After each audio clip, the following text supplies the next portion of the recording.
How can we actually prepare companies to be ready to face the challenges of the future? Hence yung succession na tinatawag. I love working with my client partners on those areas. Pero sabi na nga nila, it's a test of character and also will help me grow into a better person. And it has been through the years. We're looking for tools to provide a better understanding of what's going on. One of the key learnings would be making sure we get our hands on data and information at the shortest possible time is really the nature of leadership is really changing. Kung ano yung nakasanayan nating capabilities ng leaders noon to make them successful. One of the keynote speakers mentioned about attending a convention is just like a therapy for us leaders. Sinabi niya yun, tandang-tanda ko yun. Because the past 2 years, this pandemic has opened the eyes of our countrymen on the importance of life insurance and the health co. We are really very excited and looking forward for a bigger growth this 2022. In all sectors of businesses, there's always ups and downs. It's an act of love. It's an act of service that we talk to them. Just, hi, hello, kumusta sila, anong nararamdaman nila, etc., etc. Kumbaga, collective effort po talaga lahat ng ginagawa ng organization.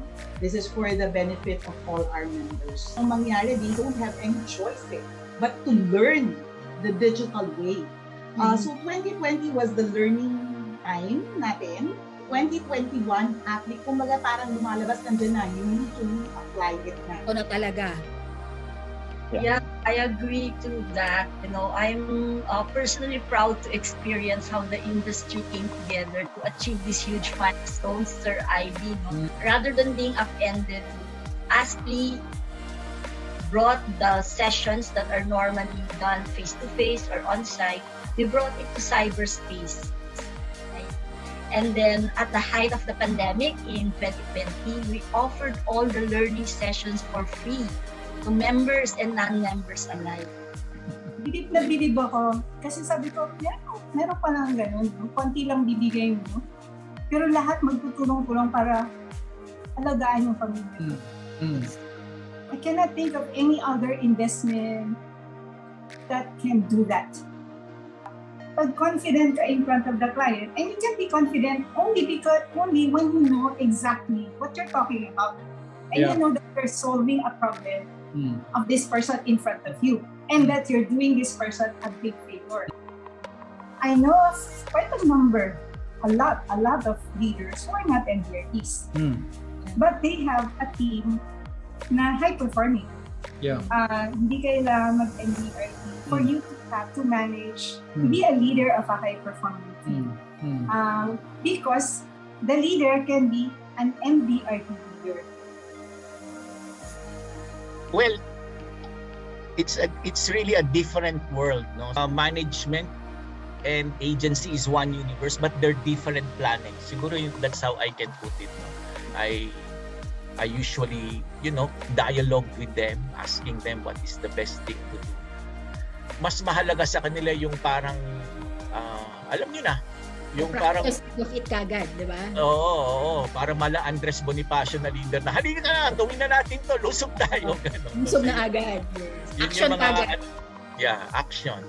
But they would always come to me, maybe because I always tell them, you talk to everybody in the group if you really want to be successful here. Pick up what you think would be, would apply to your style or situation. And that makes you unique, a combination of this person and that person, di ba? I have learned so much as a mentor to the Alpha program, and I have prepared not just myself, but help prepare everybody to pivot and see the silver lining. Having fun while learning with integrity and trust. So ganun siya. We maximize social media like TikTok, Facebook, and of course, with that kasi boss, we're able to reach out to yung magka-same wavelength naman natin, diba? So, of course, andyan yung support ng company for our manager hiring program. So, it's part really of recruiting leaders, no? Kung passionate ka sa ginagawa mo, hindi mo na iniisip na nagtatrabaho ka.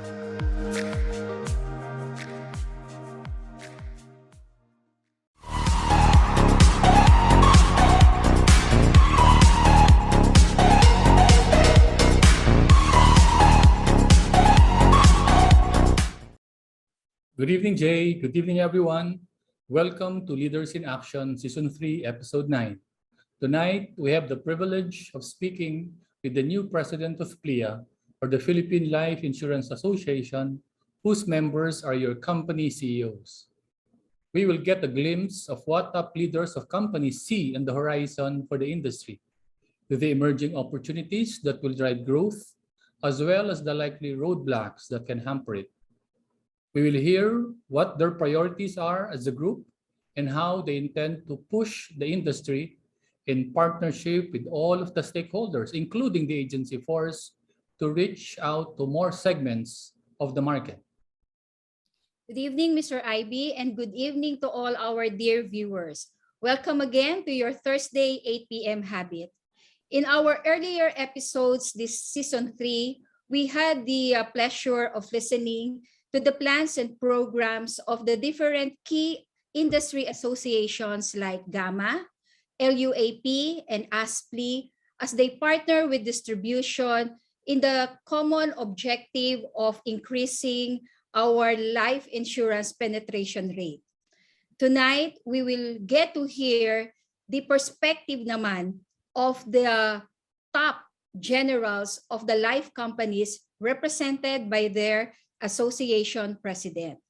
But before we call him in, first, let us thank again our special guest last week, Ms. Chet Asda, Executive Branch Head of AXA Philippines, for sharing her inspiring story. Chet claims the power of her why, the purpose of doing what she is doing, in the success that she has achieved in a tough environment like Zamboanga. Chet reminded us that when times get tough, we can always go back, we can always come back to our own big why so as to draw strength in order for us to continue going on. That's correct. And Chet also shared her branch culture that attracts the younger generation of advisors. She mentioned about creating a fun, trusting, and learning environment for her people. And clearly, this is working as she won a top national recruitment award from her company last week. You can still catch the episode last week in our FB page and YouTube channel. We have heard the expression, cannot see the forest for the trees. This means that at times we cannot see the bigger picture because we are so focused on what is in front of us, or we are so engrossed on very specific details. Agency leaders have that risk because they are so close to the ground, concentrated on the short term, that they may fail to see what lies ahead into the future. And this is why our episode tonight is very relevant to our agency leaders. They will pick important insights to help them appreciate the larger picture, to go past and beyond the trees to see the forest. That's very true, Mr. IB.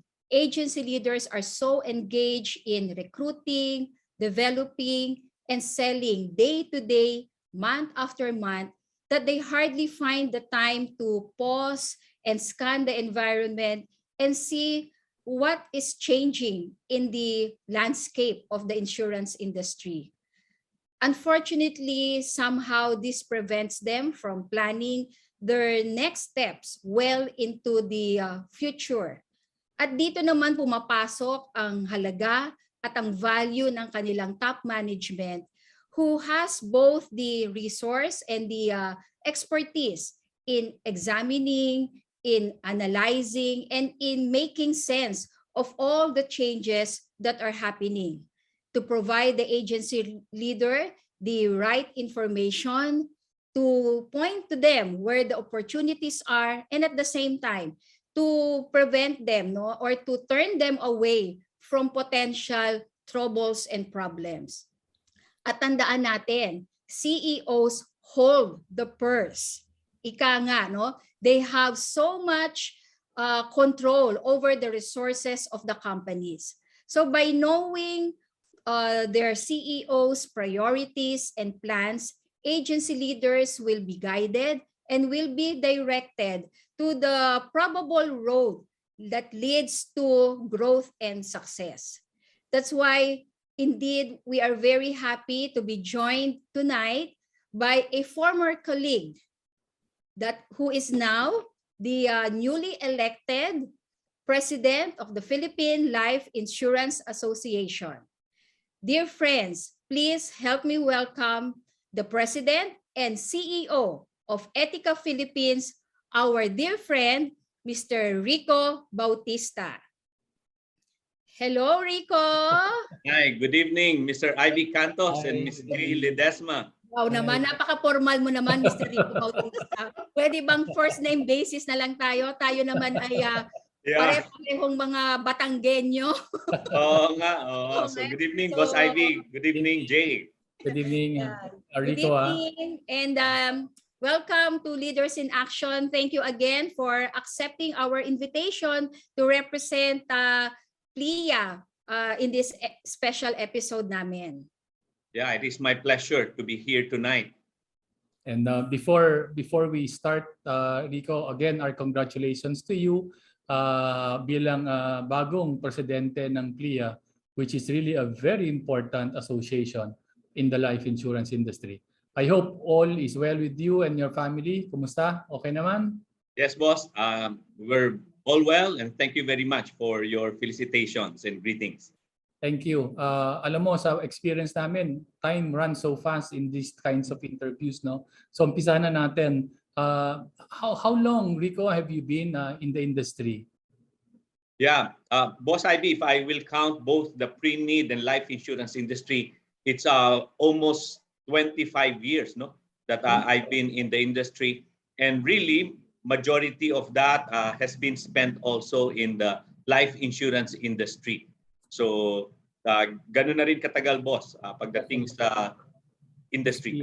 Yeah, 25 years. And prior to you being appointed as President and CEO of Etica, which areas ng kumpanya did you spend most of your time? Sa sales ba? Sa marketing? Sa operations? Yeah. If you will trace back, Boss Ivy and Jay, my career, it would really be on agency management. So where I've been very much involved with agency leaders and agents, no, selling both pre-need and life insurance policies. So that has been my expertise. But towards the end, before joining my current company, so I was involved in bank assurance. So and from there, I was exposed to the strategy management and even part of marketing management of the bank assurance company that I became a part of. So looks like na with your experience and long years in agency management, medyo alam mo na kung paano sila mag-isip na. But when you were spending that much time in agency, what is it that you like most working with the agency? Yeah, for me, Boss Ivy, one, I would relate it first to my own experience, particularly with that of my father, who used to be an agent, no, and an agency leader. And in fact, I would say that I am where I am right now because of my own father. And we in the family, we were fed, we were bred, we were educated, we were raised up mainly because of life insurance and of course pre-need, and because of what my father did as an agent and as an agency leader. So knowing that was very close into my life and my career. So I know really what the agents and the agency leaders are going through. But one of the things that is very close to me is that when both agents and agency leaders are able to fulfill their dreams and they are able to achieve, no, in their lives, whether they are material or recognition. So and that gives me a certain feeling of accomplishment as I help these agents and agency leaders. Well, totally agree with you. Pag nakita talaga ng mga leaders na katulad mo, and agency leaders, ng mga advisors and other leaders meet success, talaga namang it gives so much joy, no? You said you joined the industry 25 years ago. So mga 15 years old ka siguro noon, ano? And, 15 years ago and now today, what is one thing sa palagay mo malaking pagbabago sa industriya? Yeah. I guess, Boss Ivy, few things. No, unang-una, it would really be in the manner of us being able to distribute, our products. In the past, ang lakas, and even now naman, no, but malakas syempre yung person to person na for us to be able to offer and explain our products. But ngayon, there are certain tools that are actually helpful and needed for us to be able to engage our customers and even close a particular client when it comes into selling or offering our products. And then I guess the second thing siguro, Boss Ivy, would be on the types of customers, di ba? So maybe 15 years ago and all, so the types of customers would really be looking more for a more traditional, and of course, even the variable products were already very much present during that time. But people would be looking more for protection products.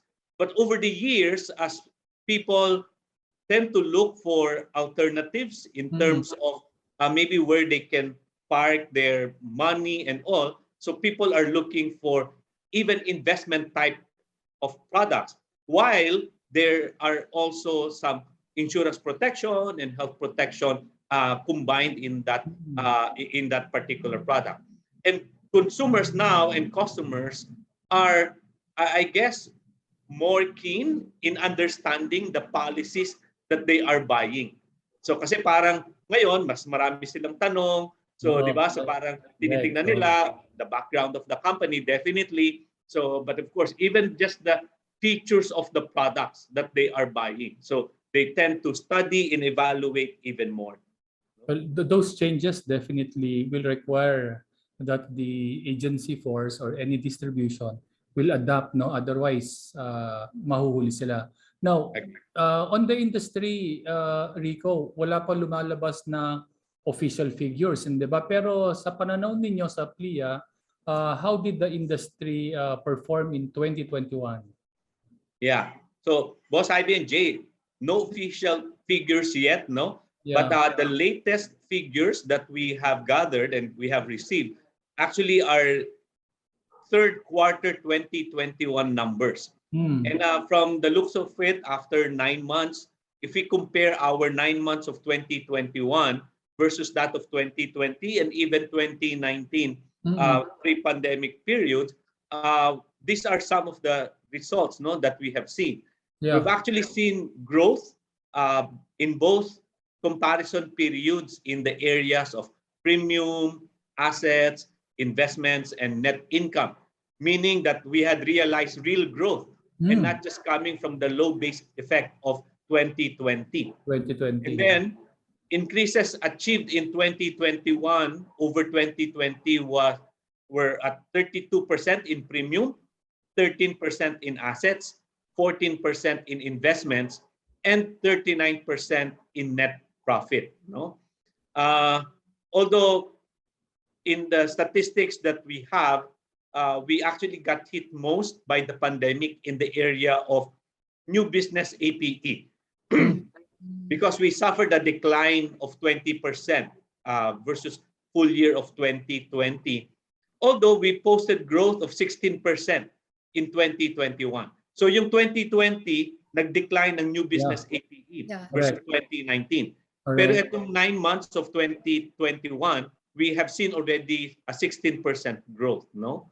So and then maybe a catch-up area that we are looking at is the network performance of the entire industry. We are still short by 1% in 2021 over 2020.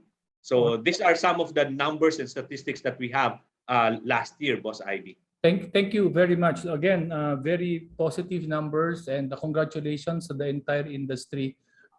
Is there any particular reason that you found behind these growth numbers across indicators? Yeah. What we have seen is that really the companies, whether those who are those who are driven mainly by agency forces or in the banca, they were able to post growth, no, despite the challenges by the pandemic. So the agency force, no, and the agency leaders, they were able to kind of recover and bounce back already, especially coming from 2020, where many of us were caught by surprise, right?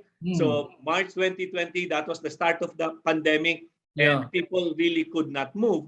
But in 2021, people were able to navigate already, and they were able to know how to do it. And that's why agents and agency leaders would be able to do virtual selling and virtual visits, and that's why they would be able to close. And on the banca side, what we have seen is that companies also are able to navigate for them to be able to offer products, no, that are suited and relevant for their customers. Okay, again, the resilience, no, of the industry is showcased by the results in 2021. Thank you, Rico. Jay? Yes, Rico, thank you. No, because earlier you mentioned and you cited how the industry really has evolved through decades, through the past years. Okay, but I'd like to at this point I'd like to zero in itong past 2 years, no, because sabi mo nga the pandemic started March 2020 at ito March na tayo ngayon. So we're into 2 years already of this COVID crisis. What do you think, or how do you think the pandemic has really changed the landscape of the industry? Yeah. Generally, the biggest change was the inability to do things as effectively as on a face-to-face basis.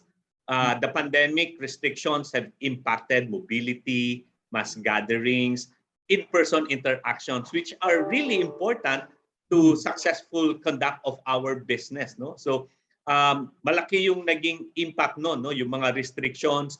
Kasi whether it's in the agency force business or in the bank assurance business, you really need somebody to be able to explain the products that you have and the products that you offer to your clients. And oftentimes, virtual selling, while it is possible to do so, somehow there are certain restrictions. So I think that's what we have experienced in the industry, and the impact of COVID, the impact of the pandemic with regard to our industry. But having said that, Rico, where do you now account yung 16, sabi mo nga, sa new business, nag-grow pa rin ng 16% noong 2021.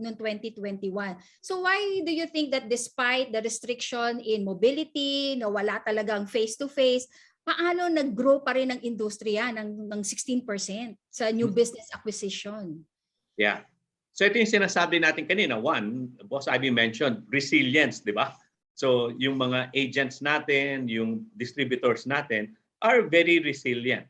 And I suppose it's also because, again, people believe in the industry, our distributors, our leaders believe in the industry. And that's why they would always find a way on how to be able to reach to their customers, to our customers.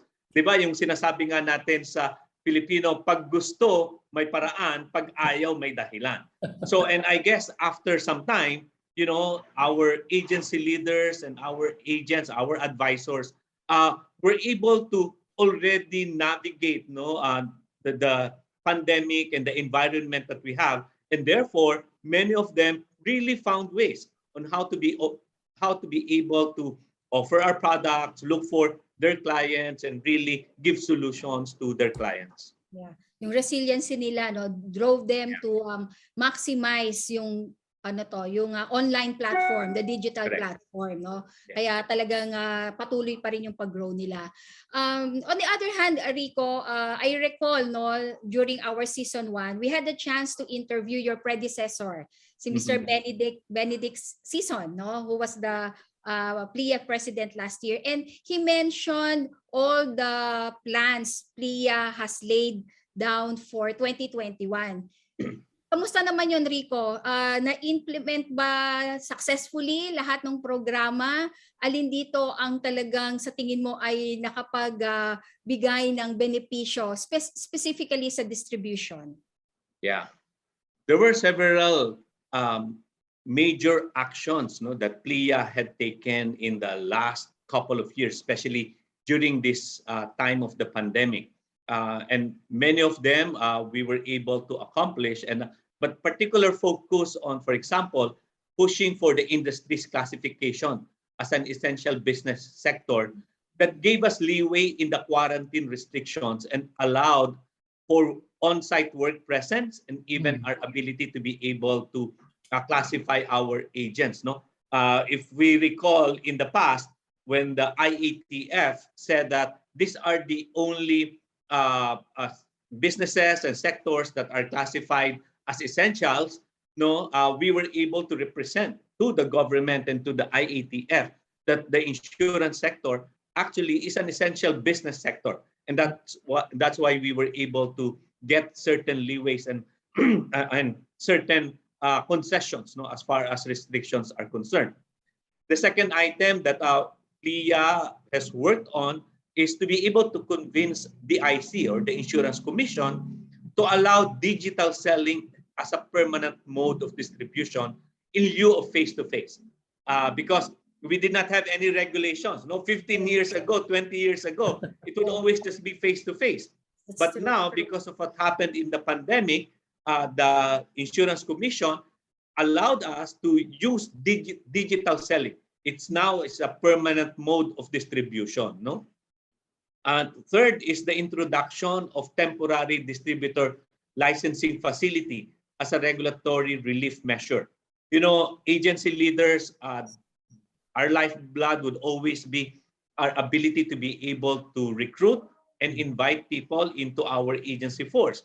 But because of the restrictions and limitations, we could not send our recruits to the Insurance Commission for licensing and all of these things. So we were able to represent, no, to the Insurance Commission and to the government authorities so that we can have that temporary distributor licensing facility. And that somehow relieved the industry and our agency force. And last for now is really, we were able to launch together with the Insurance Commission the online IC agent qualifying exam. So now IC is able to put that in place where the recruits, the advisors or the agents, the prospective advisors and agents can go to the IC online and they can take their qualifying exam online. Wow.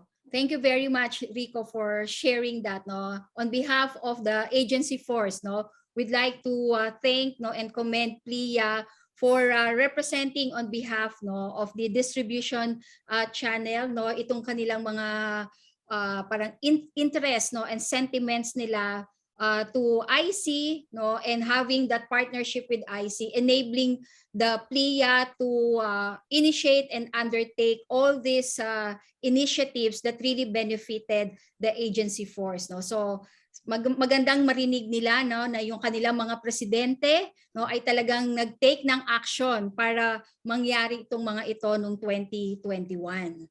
Yeah, Jay, actually it's a collaboration of many. Of course, the PLIA, the association, the industry leaders, together with our regulators. So we were able to dialogue and negotiate for us to be able to put these things in place. Yeah, the collaboration with IC, no, is really very important, no, at nakita rin natin kung gaano sila kabilis, no, umaksyon doon sa mga inihain nyo, no, na mga initiatives. Rico, overall in your assessment, no, at nakita nyo siguro sa pagmi-meeting nyo ng yung mga fellow presidents, no, sa PLIA, how do you assess the overall response of agency distribution, no, or ng distribution channel doon sa mga disruptions brought about by the pandemic? Yeah.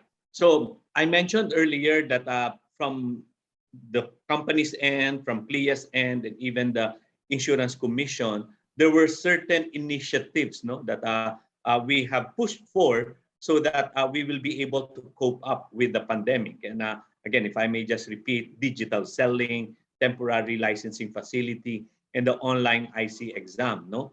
But if you look at it from the other side, which is now the response of the agency, what I could say is that looking at statistics, diba? Just like what I have mentioned already, so our agency force was able to embrace, and our agency force was able to look at how can they properly live, their lives and their profession and their businesses in the middle of the pandemic. I know there are a lot of challenges, and there are still those who are kind of struggling and finding ways on how to improve in the way they manage their business. But I guess overall, I see that there's a lot of, maybe that for the agency force to say, we will do it and we will continue to carry forward the mission that we have, knowing that the industry is a very good industry, and therefore we will strive hard to be able to grow our business. Yeah. And I think siguro the reason why the industry really managed to post growth in 2020 and 2021, despite the fact that other industries are just trying to stay afloat, is the fact that both parties, management, the regulators, at the same time distribution really worked hand in hand, really made sure that they collaborate and they maximize the contribution and the strength of each other. So that's really very good. Thank you, Mr. IB. I think nakatulong ng malaki yung sinabi ni Rico on digital selling, temporary license, online exam to also attract the younger generations. Gusto ko lang emphasize yung unang sinabi ni Rico, which I think sometimes hindi masyado napapansin ng distribution, which is actually their ability together with the IC to have the approval na essential worker or essential ang industry, para napayagan pumasok yung mga empleyado at payagan yung mga advisors na mag-provide pa ng life insurance products, nag-ano ng claims, nakapag-service lalo ng gusto, So I think that's very important.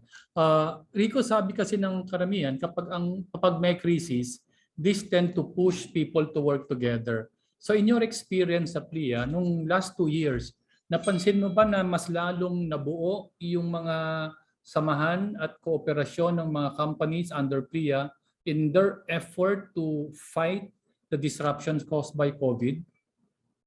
Yeah, very much true, Boss IB. The collective spirit of PLIA as an association was once again manifested, especially during these times. As you know, all insurance companies are mandated to have the 1.3 billion minimum net worth requirement by end of 2020. And net worth levels of companies are taking a hit, especially during this time of the pandemic, because of so many factors. And because of this, PLIA undertook a legislative initiative that proposes to have some changes to the insurance code. And foremost of which is to freeze the minimum net worth level to 900 million as of the 2019 mandatory requirement and discard the 1.3 billion requirement. So this is where you can see na talagang yung association, the industry leaders are coming together so that we can again fight for what we believe we should have. Although of course these things are still being pushed forth, whether in the Congress or in the Senate, and we're really praying and hoping that there will be a positive response with regard to this particular push and move. There are a few more items in the insurance code that we're also pushing forth so that there could be certain changes. And the pandemic has indeed strengthened more the close working relationship between PLIA and the IC. Finding ways to provide relief to the industry and spur recovery became a strong unifying force. The IC also continues to be very supportive in protecting the industry against emerging risks arising from prejudicial developments in the legislature and the judiciary. So ito mga ito, boss, I think we were able to again see the spirit of PLIA, the association, to come together despite the pandemic. Again, that's very nice to hear, no?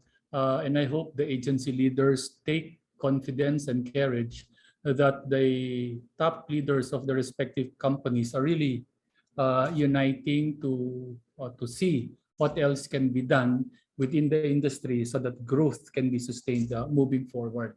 And you've mentioned, no, alam ko, through the years, the collaboration between the IC and PLIA has been very strong.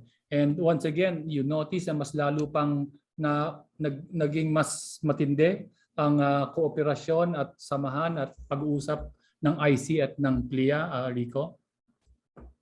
Yes, boss. So that has been my experience. No, the IC has been very responsive to whatever the PLIA would be bringing to the regulators, no, and to the commission.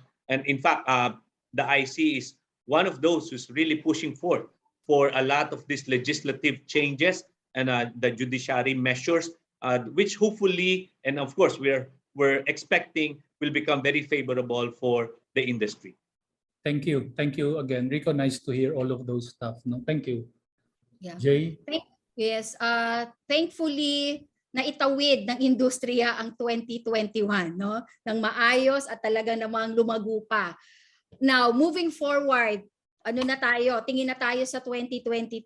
Rico, what is the outlook of PLIA for the industry this 2022? Do you see the industry continuing this growth, at least double-digit growth in this year and years beyond 2022?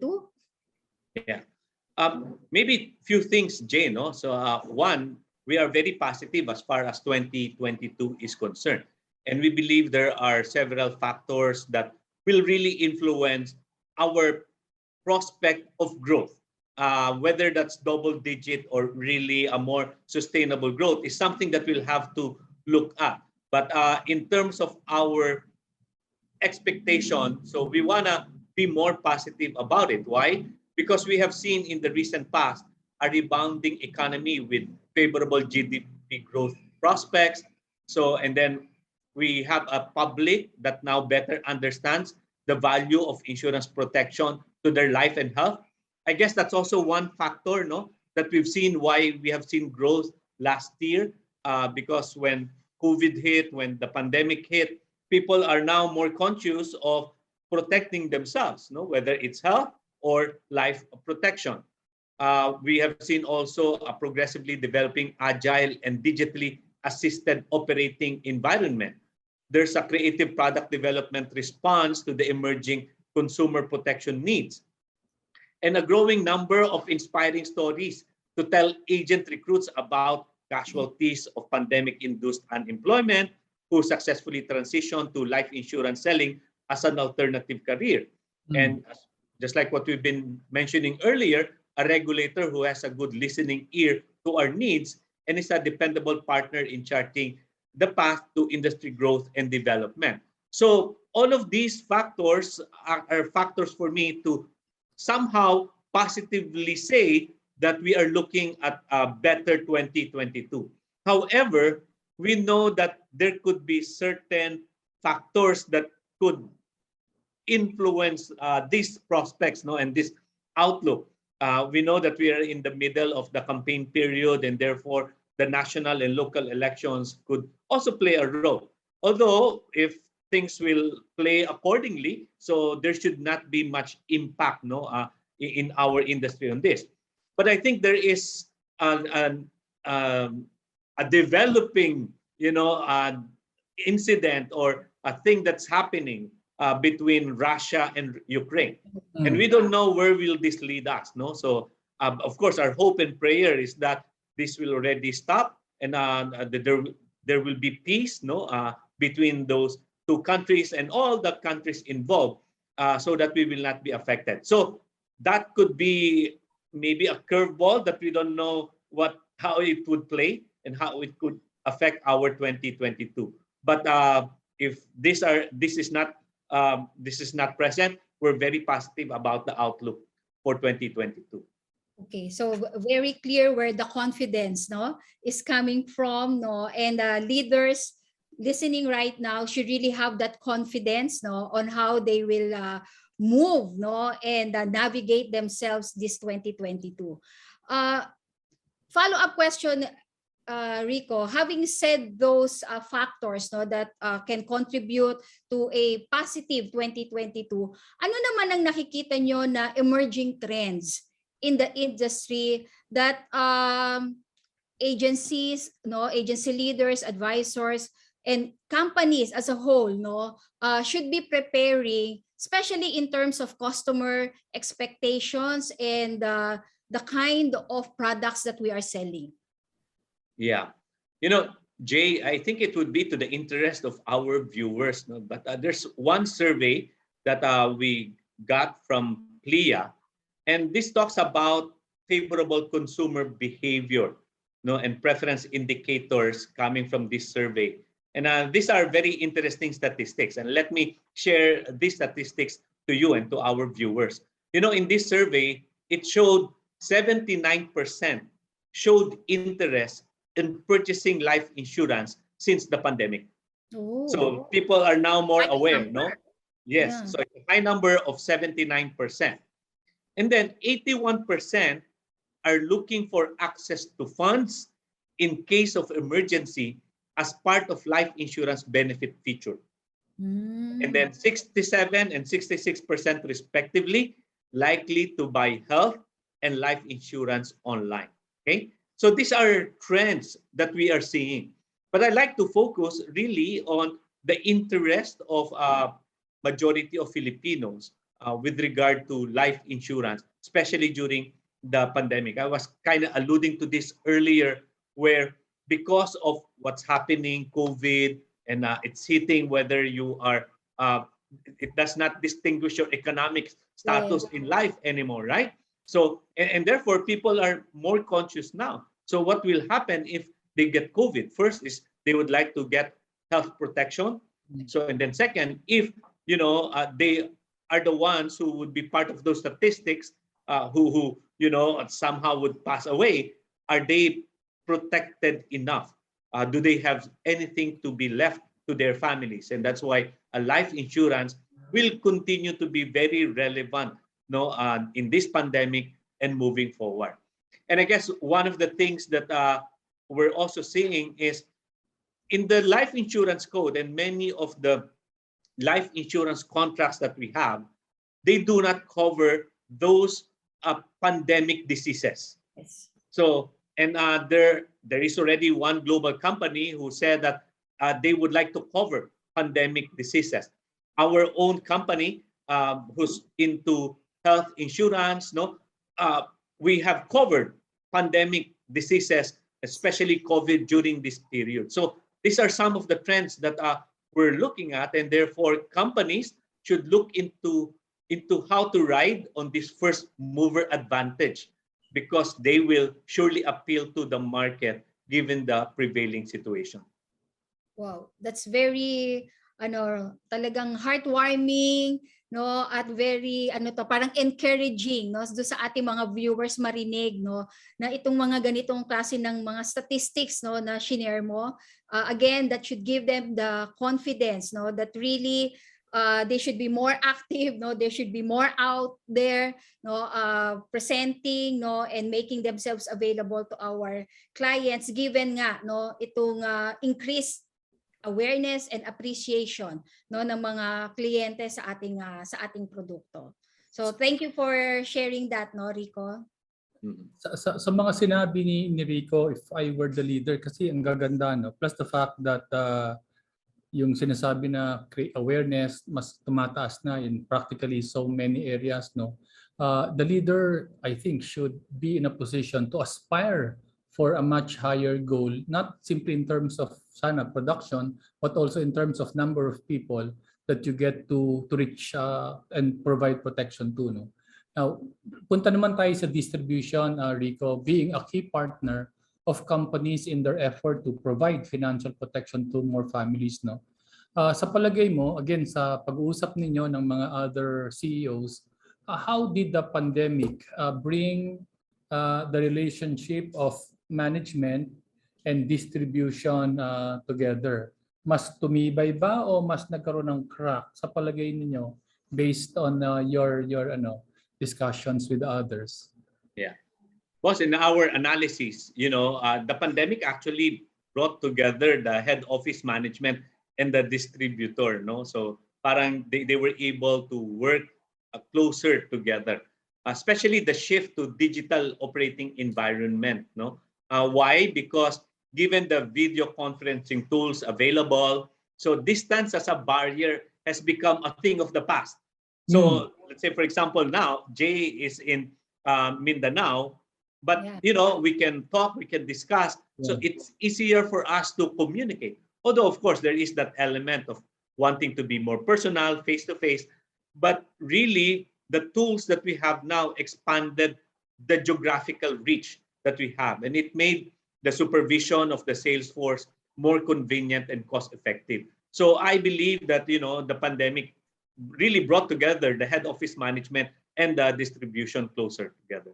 Yun bang kasi naintindihan ngayon kasi may challenges na unique ang head office, meron ding challenge na unique ang field. Mas lalo bang naintindihan ng bawat panig at they were able to empathize to each other's position?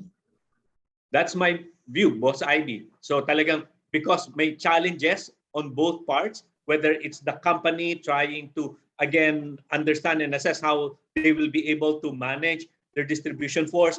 And at the same time, even yung distribution force, whether it's agency or banca, they know they also have their challenges. So they were able to empathize and sympathize between each other, considering the situation. And I believe it brought together, the two groups to pursue whatever they should be pursuing. No? In your company, Rico, how did you enhance the communication of yourself and your management with the people in the field, given that communication is so important this time? Yeah. So for our company, by the way, so I'm representing Etica Philippines, and Etica Philippines is a company with a composite license, meaning to say we can sell both life and non-life products. A majority of our business is actually on employee benefits. The main distributors would be our brokers, and some agents, but really we're dealing with brokers. And then we sell our retail and individual life insurance products through our partnership with Maybank. So that's our bank assurance partnership, and we sell through our financial advisors assigned in the bank. And then we sell our non-life products through Maybank also, and we have our brokers and we have our agents and some distributors. So that's just a brief maybe background of my company. Yeah. So how we did it actually was to really capitalize as well on the technology available so that we can communicate whether to the people in the field of our financial advisors, because we have financial advisors also in the different parts of the country, and even our referrers from the bank. So that's how we were able to capitalize and utilize it. But even our brokers, so because we have brokers not only in Metro Manila, but even in other parts of the country. So there we were able to, again, provide tools so that we will be able to communicate properly. So I guess really there's a need, and there's a need for us to be able to explain and communicate more to our distributors on the plans, what are we going to do, and what are the things that we should be doing to address the concerns, if any. Thank you. Thank you, Rico. Jay? Rico, with all the emerging trends that you mentioned, plus all the opportunities that the present situation offers to the industry, I'm sure 2022 will be another busy year for PLIA. As its new president, Rico, can you share with us what will be your priorities, and plans for the industry and specifically for the distribution channel for this year? Yeah. So for 2022, the priorities that we'd like to work on with PLIA would be first to launch an association level digital marketing campaign to help boost the growing interest in life and health insurance. So, and this will have an impact also on the agency leaders and the advisors, because our thrust is to be able to communicate to the public about the importance of life and health insurance. Next is we'd like to support industry digitalization journey through collaboration with FinTech Philippines. So we are already discussing with FinTech Philippines on how they can help us with our digitalization journey, because really we need to be able to adapt to the changing times. And then we'd like to work with the IC even more to first expand our online ACE capacity with possible AI support. So again, that's an area that we'd like to work with the IC. And second is to liberalize the e-commerce guidelines on qualified VUL products that may be sold online. So these are some of the things that we'll be focusing on in PLIA, together with the other things that I've mentioned earlier. The things that we'd like to push forth with the regulators, with the Congress, with the Senate, and all of these things. So thank you, Rico. So sundan ko lang yung first na sinabi mong initiative, yung launch of the digital marketing campaign. Is that something na parang hindi siya magiging company based, yung magiging advertisement or campaign na yon?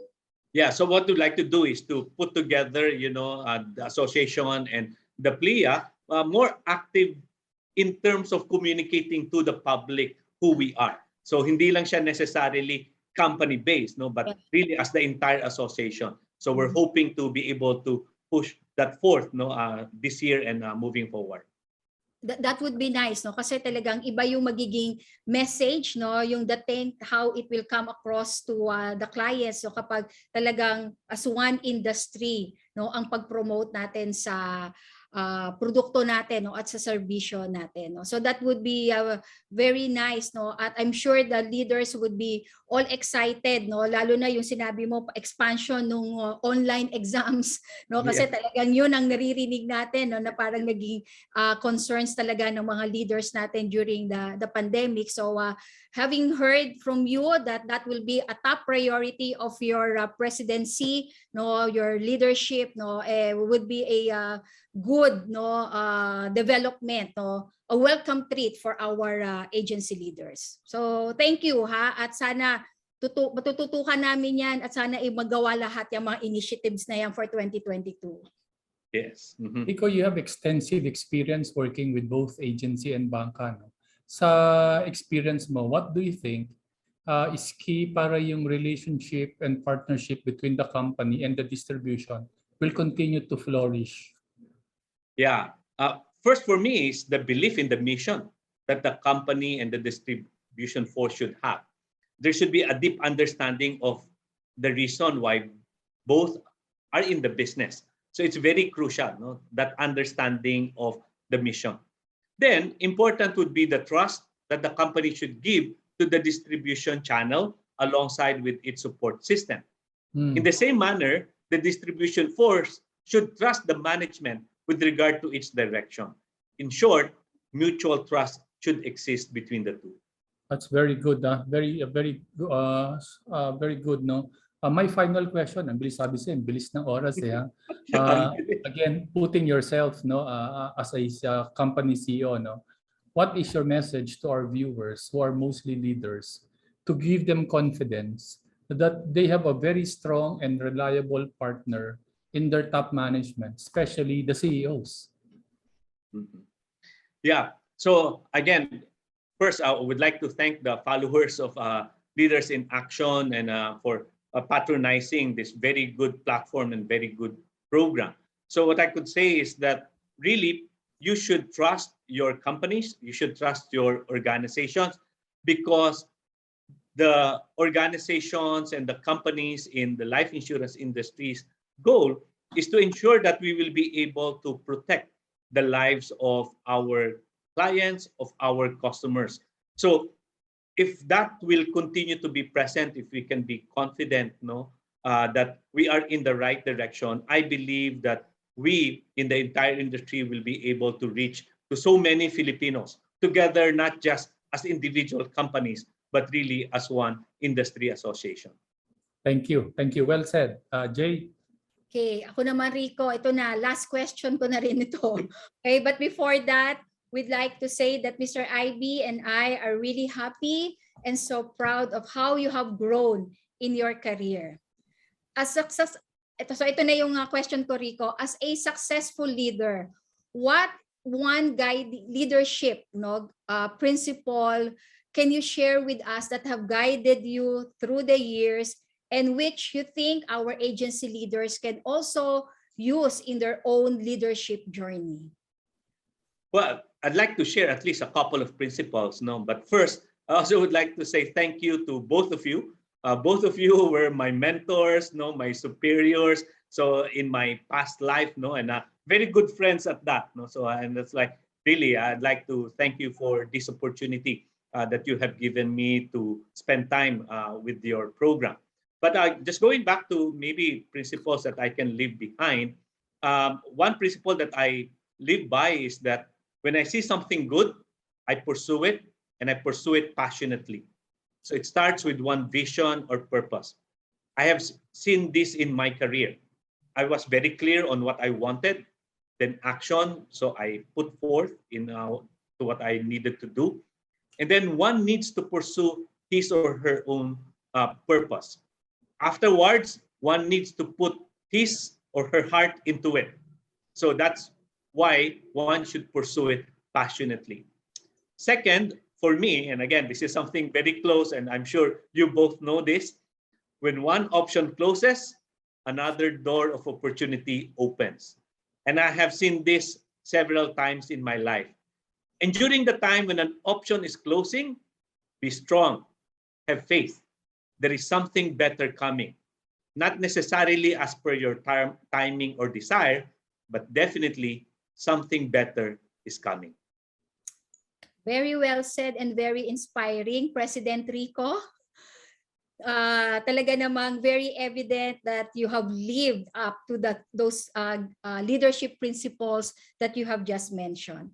Thank you again for joining us tonight and for sharing with us PLIA's plans for the industry, specifically for the agency distribution channel. Your sharing tonight definitely is an additional morale booster for our agency leaders, knowing that their captains, that the captains of the different life companies have their backs is a great source of encouragement and motivation for our leaders to do more and be more even during this challenging time. All the best, my friend and my kumpare, and keep on making a difference. Good luck. Thank you very much, Jay. Thank you very much, Boss Ivy. Again, to our viewers and leaders, from Rico's example, very clear that our responsibility is not only to ourselves and not even just to our team, but also to the entire industry that we all belong to.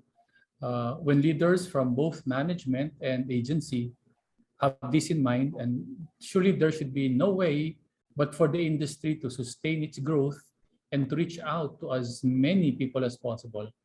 So once again, Rico, we're so happy with your success, and we wish and pray that you continue to have that success to touch more lives. And we wish you, as you lead PLIA, to greater milestones. To everyone, thank you for joining us in our conversation with Rico. Dapat mas lalong lumakas ang loob ninyo dahil antindi ng suporta na binibigay sa inyo ng inyong mga presidente.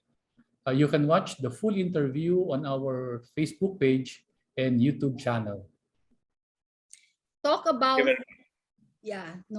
about growth, next week we will have the chance to hear the story of an agency leader who intentionally decided to grow her team organically.